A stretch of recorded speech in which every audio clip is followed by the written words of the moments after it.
Hello everyone, here I am with today's The Hindu Editorial of 14th September 2021. Before we move further on to read the editorial, let us have a quick glance over the vocabulary words that we're going to come across in this session. So the first one is rancor. It means hatred and bitterness. Next is perilous. That means full of danger or risk. Veer is change in direction suddenly. Here, change in direction can be also talked in terms of intentions, that change in intention suddenly. Discord is disagreement between two people. That means there isn't consensus between the two people and there isn't mutual understanding. Backpedaling is move hastily backward. That means to hurriedly move back. And wavering is move in a quivering way, flickering. It is somewhat related to backpedaling and it means that to move back and forth again and again and you are not stable. Unfathomable is incapable of being fully explored or understood. Likened is to compare or equate two things. Today's article is read as Talking Amid Conflict on US and China relations. So it's talking about that there has been a talk between the US and China amid the conflict that's going on. And China and the US must engage each other without expecting quick results on all the issues. So both the parties have presented different issues and they must continue this talk and should not back out because the results are not going to be out soon and this is going to be a long process. Relations between the world's two biggest powers, the US and China. Earlier it was the US and Russia, but due to the socialist policy that Russia follows, its position has been lowering down and China has really grown up, has shown very rapid growth in the past few decades and now is one of the most powerful countries in the world. Have been in free fall over the past 5 years amid the trade war launched by the Trump. So the relations between the US and China have been deteriorating in the past 5 years after the Trump government launched this trade war. Ties have remained strained despite the change in administration in Washington, with meeting between top officials in Alaska and then in Tenzing marked by their rancor.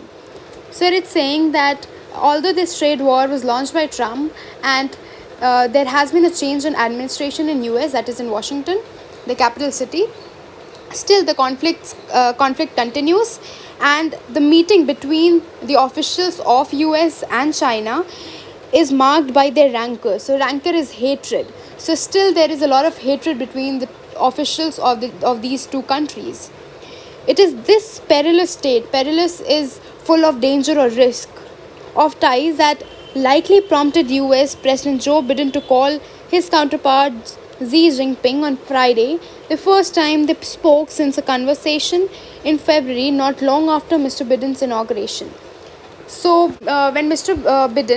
Biden became the president of US, they rarely have had a talk with China until this one when he called upon the president of China, that is Xi Jinping, on Friday and demanded for a talk between the two. While Mr. Biden wanted to ensure competition does not veer into conflict, veer it to change direction. So Mr. Biden wants to make sure that the competition between the trade of the two countries should not convert into a conflict between the two countries.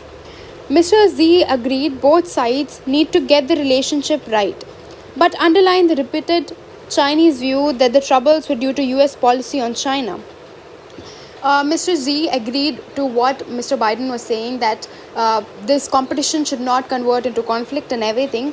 And at the same time, he mentioned that all of this was due to US's policy on China. Part of Biden administration stated broader approach of competing with China where required, but cooperate where possible.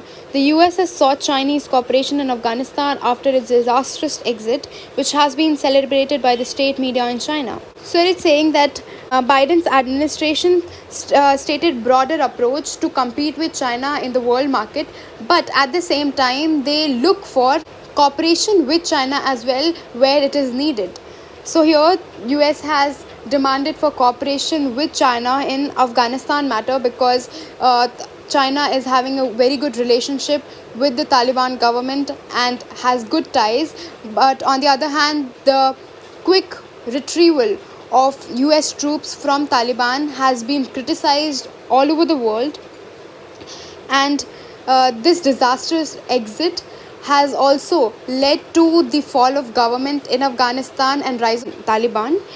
And this act of US demanding help from China was celebrated in the media of China because it was seen as a victory, because the world's greatest power is now asking help from China to help them out with the situation. This situation denotes the failure of US government because despite the fact that the US troops were there in Afghanistan for 2 decades, that is 20 long years, by the time they have left the country, the situation is no way better and it's even worse. And also on climate change, which is a priority for this administration. So Biden has also mentioned that they need to talk about the topic of climate change, which is a key focus of the Biden administration. At the same time, both sides have clashed on issues including human rights in Xi Jinping, Hong Kong, Taiwan, South China Sea actions, and contentious inquiry on the origins of COVID-19. So, at the same time, there has been clashes between some topics or some issues that both of the parties have presented, including the human rights in Xinjiang, Hong Kong, Taiwan, South China Sea, and on the origins of COVID-19, because US suspects that the COVID-19 originated in one of the labs of China, but China denies this fact, and so there were some conflicting debates as well, or discussions as well. So on this topic, like human rights in these areas, let me explain you with this picture.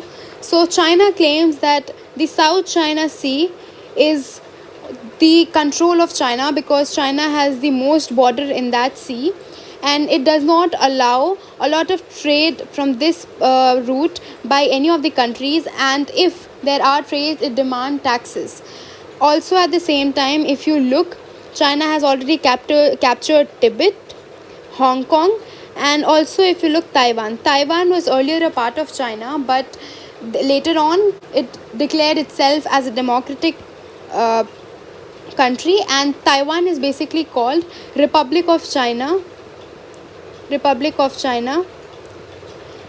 whereas this China is officially called as People's Republic of China, and China still claims that Taiwan is our part and always threatens Taiwan.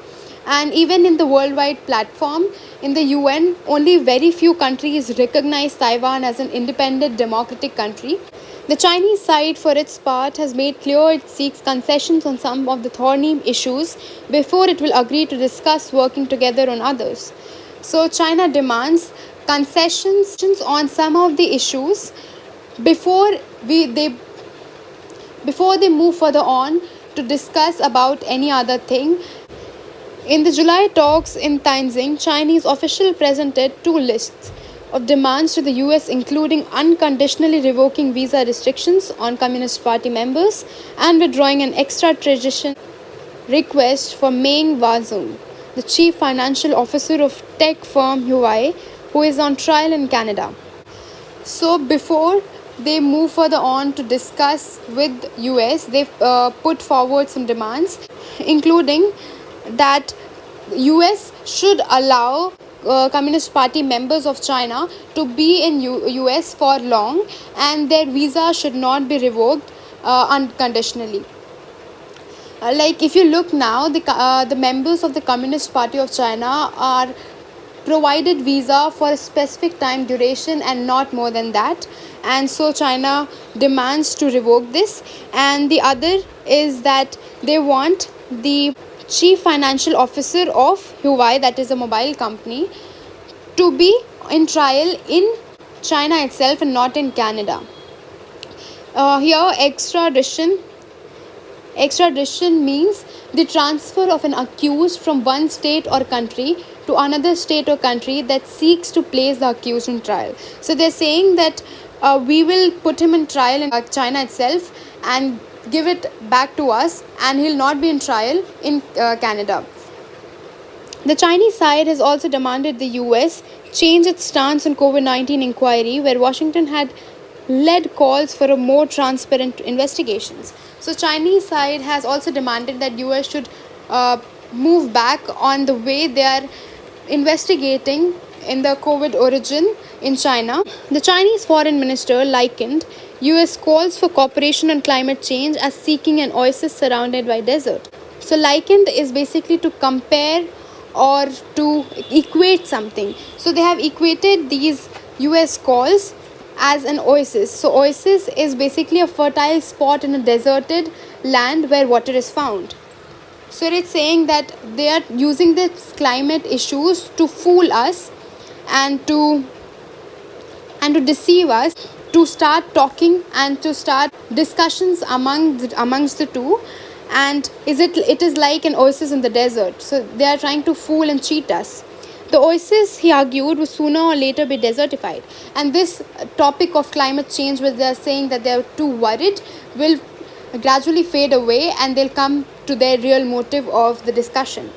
With the US unlikely to agree to China's precondition, the state of relations is likely to endure. So at the same time, US is unlikely. It is most probably not going to agree to China's conditions that have been laid, and so this relation between the two is going to remain the same in the future as well. If the Chinese argument that it is unrealistic to insulate points of discord from a broader relationship, it is not entirely unreasonable. So it's saying that if the Chinese argument that it is unrealistic to insulate is to cover, and discord is points of disagreement. So the Chinese argument that if we continue to cover the points of disagreement between the US and the China, then the broader relationship of these discussions on various other topics is unreasonable, because we are not looking at the core of the problem and trying to solve other problems on the surface. It is notable that Beijing's officials have rejected that precise argument with regard to the strained relationships with India. So it's saying that the officials of China have rejected to talk anything about India for now, which has said cooperation on trade and other front cannot continue while the LAC remains in crisis. So with India, they say that we cannot go on further to talk about trade and other fronts, meanwhile keeping the LAC problem continued. So they are saying that we need to look at the root problems to better the relationship with any other country, be it US, be it India. So we need to first solve the root problems and look what the actual problem is. On the contrary, Beijing has hit out at New Delhi for wavering and backpedaling in its China policy, demanding that it keeps the border in an appropriate position. At the same time, the Beijing has hit on New Delhi, that it has hit a statement on India saying that we have been wavering and backpedaling our border. That is, wavering and backpedaling is to go back and forth, and we are flickering. We are not constant or not stable with what our border is. Sometimes we are claiming our border further forward, and sometimes we are moving further backward.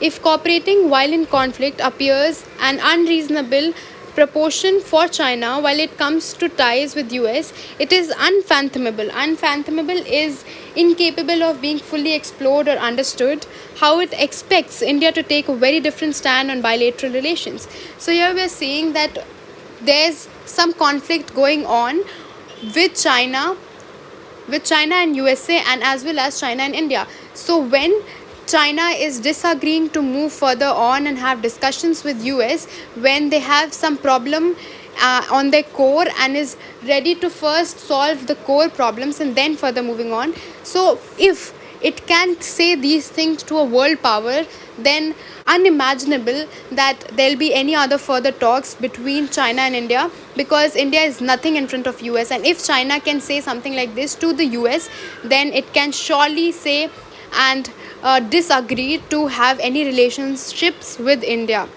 So that was the article today, and thank you everyone.